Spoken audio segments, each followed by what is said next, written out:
Hello, good people. I'm tired. If you'll do me the courtesy, if I happen to fall asleep during my presentation, somebody just nudge me a little bit to get me awake. I'm a light sleeper. I'll be okay. I'm grateful for the opportunity to be here. Thank you to the to United Methodist News Service and Communications for organizing this and asking me to be here to address this body on a few items related to the ecumenical work of the Council of Bishops, as well as the United Methodist Committee on Faith and Order. I bring you greetings from the whole Council of Bishops staff, and in particular the ecumenical officer, Bishop B. Michael Watson, and my fellow ecumenical staff officer, the Reverend Dr. Gene Hawkshurst. Before I get into the meat of my presentation this afternoon, I want to point out 10 petitions that were submitted by the Council of Bishops to amend various paragraphs in the Book of Discipline that relate to the ecumenical work of the UMC, or to renew some expiring resolutions. I don't have time to go into the details on all of these, but I wanted to list them here so you are aware of them. And if you have any questions, that you can reach out to me with those. My email address is ktau@umc-cob.org. But there are two other petitions that have some wider and more significant implications for the church, and it's those that I want to spend most of my time focusing on this afternoon. So first, let's start with the United Methodist Committee on Faith and Order and a new doctrinal teaching statement on ecclesiology entitled Sent and Love, a United Methodist Understanding of the Church. The Committee on Faith and Order was formed in 2008 to be, quote, a visible expression of the commitment of the United Methodist Church to carry on informed theological reflection. This committee is made up of 16 people. It has bishops and scholars, lay people, and pastors. It has representatives that come from all of the major geographical areas in our global connection. From 2012 to 2016, the committee produced the document Wonder, Love, and Praise, Sharing a Vision of the Church. This document was received by the General Conference in 2016 and commended to the wider church for study and feedback. In the current quadrennium, after a period of study and feedback, the Committee on Faith and Order has drafted the new statement, Sent and Love. If you read Wonder, Love, and Praise, you will recognize in this new draft there's a lot of material that we draw from Wonder, Love, and Praise, but you'll also notice a significant amount of new material, as well as overall a very substantial revision of the previous text. As we drafted the revised text, we wanted to highlight several areas that came up in the feedback process, as well as the committee's own review of this document.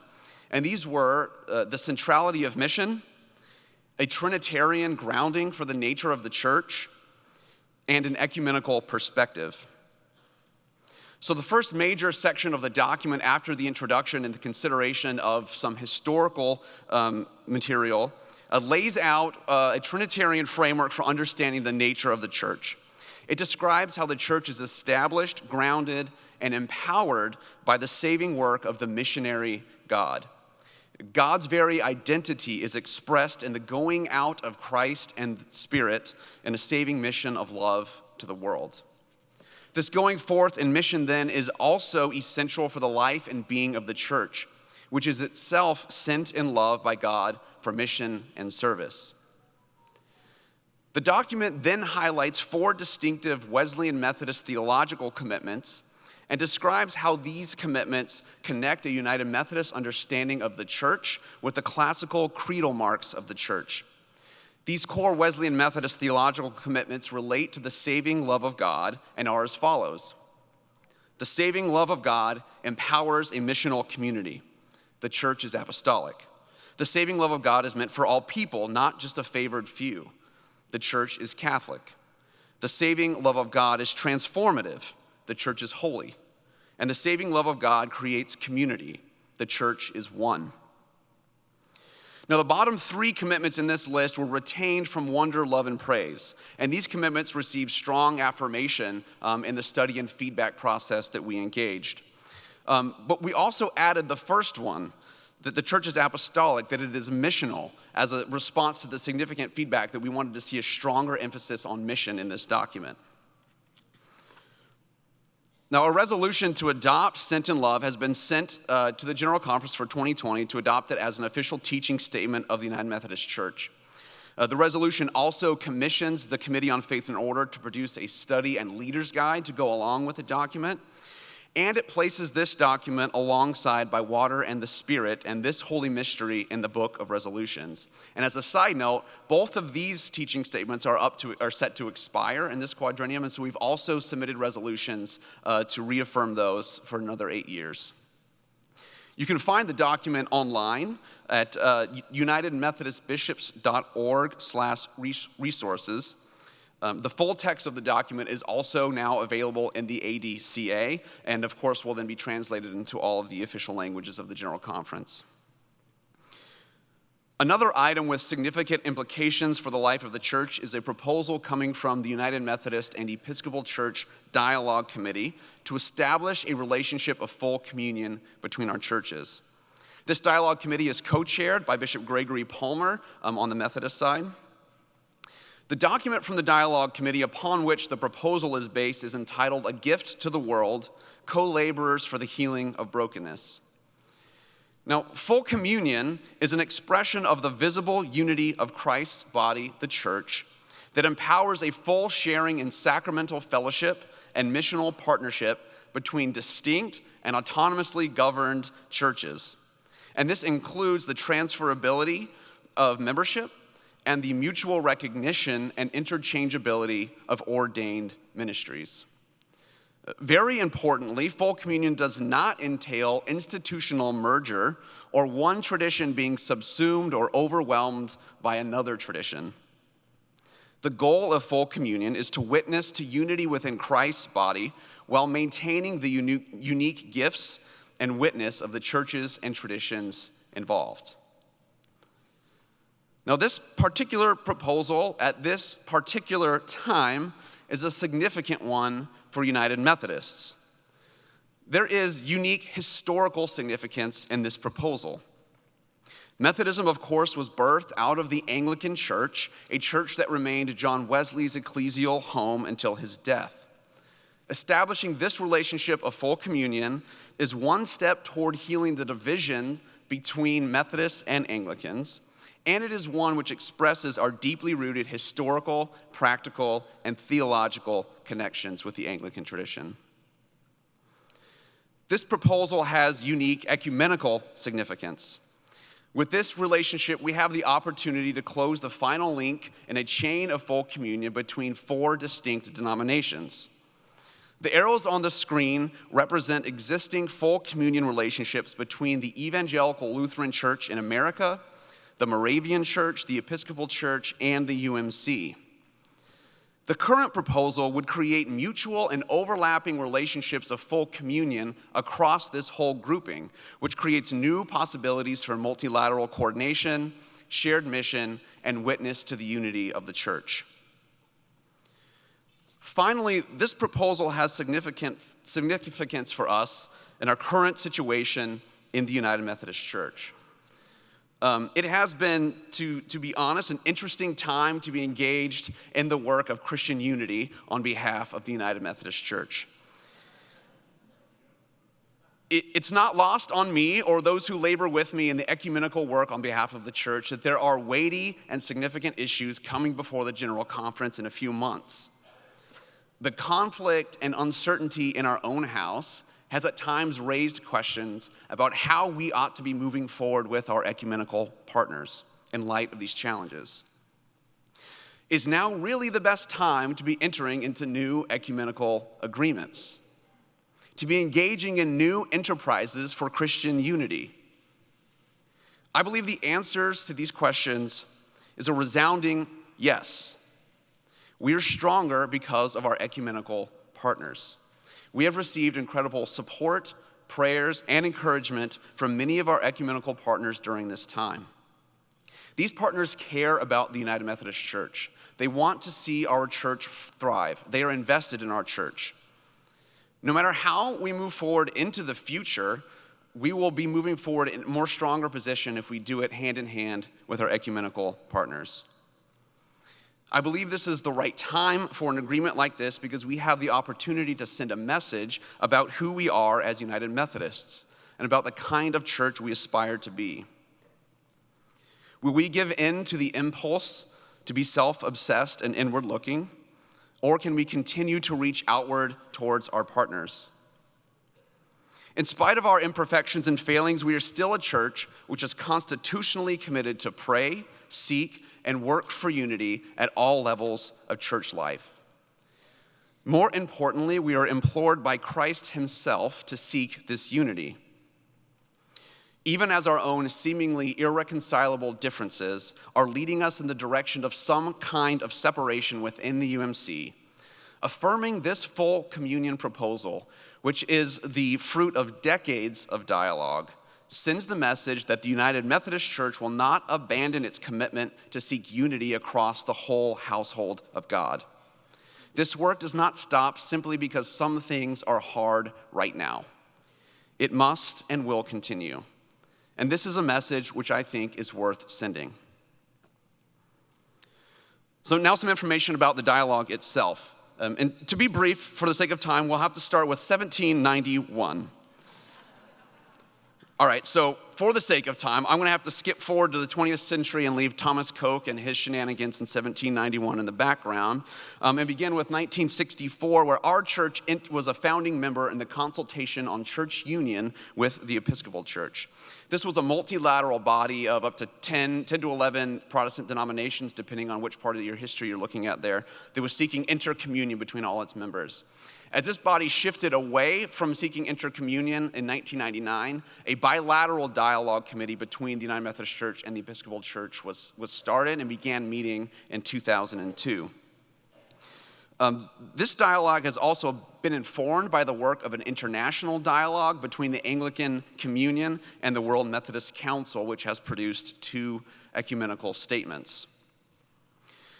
These dialogues have affirmed that both of our traditions represent authentic strands in the one holy Catholic and apostolic faith, and that there are no church-dividing doctrinal issues that separate us. This was affirmed in the document from 2010 from our bilateral dialogue entitled A Theological Foundation for Full Communion. It was also affirmed in this stunning statement from more recently from the international dialogue, which says, quote, "In light of everything that we have learned about each other, there are no church-dividing differences between us in faith, in ordered ministry, in the succession of such ministries, and in the value of episcopacy." This statement goes on to name the work that yet remains for establishing unity between our communions, noting that, to be plain, only one thing remains for churches in our 2 traditions in order to manifest our unity in Jesus Christ through the interchangeability of ordained ministry, namely for Methodists and Anglicans to come together under the sign of the historic Episcopate. Very briefly, the historic Episcopate is crucially important in the ecclesiology and self-understanding of the Anglican tradition. It is viewed as a sign and a symbol of the transmission of the Christian faith and succession of ministry across the ages. Sharing in the historic Episcopate is one of the essential elements in the Anglican tradition for recognizing a relationship of full communion with another church. So, having cleared the path on matters of theology and doctrine, the principal work that remained for our dialogue committee was to create a way for us to share in the signs and gifts of one another's episcopal ministries, including the Anglican historic Episcopate. This was difficult work that required careful listening and discernment across multiple rounds of our dialogue. What emerged in our document is the result of the dialogue team's hard work. A Gift to the World places our sharing in the historic Episcopate in the context of mutual affirmation, recognizing the gifts each of our traditions has brought to adapting episcopal ministries in our context. Concluding, quote, "We recognize the ministries of our bishops as fully valid and authentic." It goes further to recognize some painful history on just this point in Methodist and Methodist Anglican dialogue, noting, "We lament anyways, whether intentionally or unintentionally, explicitly or implicitly, that Episcopalians may have considered the ministerial orders of the United Methodist Church or its predecessor bodies to be lacking God's grace. It is in this context of reconciliation, of recognizing the challenges, and of mutually affirming the gifts of our ministries that the document proceeds to provide a process for sharing the respective gifts of our Episcopal ministries. The exchange of gifts will take place as United Methodists and Episcopal bishops participate in the future consecrations of each other's newly elected bishops. And they'll be participating alongside bishops that are drawn from our mutual full communion partners, which right now is the Moravian Church and the ELCA. United Methodists, no less than Episcopalians, would want to affirm the unique, historic, and apostolic gifts of our episcopacy and our ordained ministries. This agreement affirms those gifts and allows us to share them with our Episcopal brothers and sisters through the shared participation of one another in future consecrations. And it's in light of this exchange that the document establishes the mutual recognition and interchangeability of ordained ministries between our churches, with nothing amounting to reordination or supplemental ordination required for any ordained clergy. Two final key points about the full communion resolution. First, it will establish a joint commission between our churches like those that have already been established with our existing full communion partners. Second, and this is a crucially important aspect of this resolution purposefully limits the practical application of this full communion agreement to areas where United Methodists and Episcopalian bodies overlap. And it encourages dialogue where United Methodists overlap with a different body of the Anglican communion. This is an important aspect of the agreement in light of the differing ways our global polities function. We believe it's also important because the purpose of full communion is to establish missional partnerships in local contexts. This aspect of the resolution allows United Methodists in areas outside the jurisdiction of the Episcopal Church to negotiate their own full communion agreements with Anglican bodies in their areas. The full text of A Gift to the World can also be found online at unitedmethodistbishops.org/resources. And again, it is now also available in the ADCA. So that is my report for the afternoon. Thank you again for the opportunity to share with you, and I look forward to answering any questions you might have.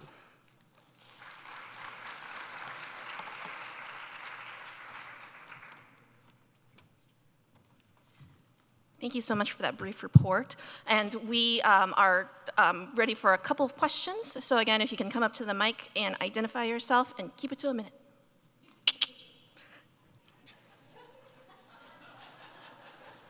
It's getting to be the end of the day. Lonnie Brooks, Lay, Alaska. My question, I actually, like Joe Harris, I've got 10 or 15, but I'm only going to ask one. The United Methodist Church has adopted a mission statement. We say that our mission is to make disciples of Jesus Christ for the transformation of the world. And it seems to me that in any statement of our ecclesiology, we have to recognize that that's where we start. Yes, sir. What I find is that there is recognition of the mission, but not so much what we say following that statement, mission statement in our discipline, which is that the primary locus of making disciples is in the local church and in the extension ministries. What I find astonishing in the Sent in Love document is I don't find any recognition, or very, very little recognition, if there is any, of the fact that the local church is there. Thank you, Lonnie. Yes, I appreciate the comment. The document will be going to the General Conference as it is now. The committee tried to do our best to take the feedback from around the church and provide just that emphasis on disciple making that you reference. We talk a lot about in the document about the history of Methodists informing local communities for discipleship and formation in class meetings, which of course is the kind of ministry that continues on in the local context now. We also talk about the role of the laity in providing that sorts of accountability and formation for one another. So we do try to address that. The specific reference to the local church, I'll have to go back and see what you mean there. But we are trying to talk about the ways that we shape and form one another in local contexts.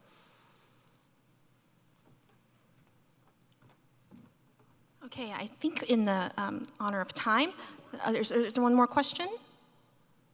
Okay, I will honor that question. Thank you. I'm Rob Martin, clergy from the Memphis Conference.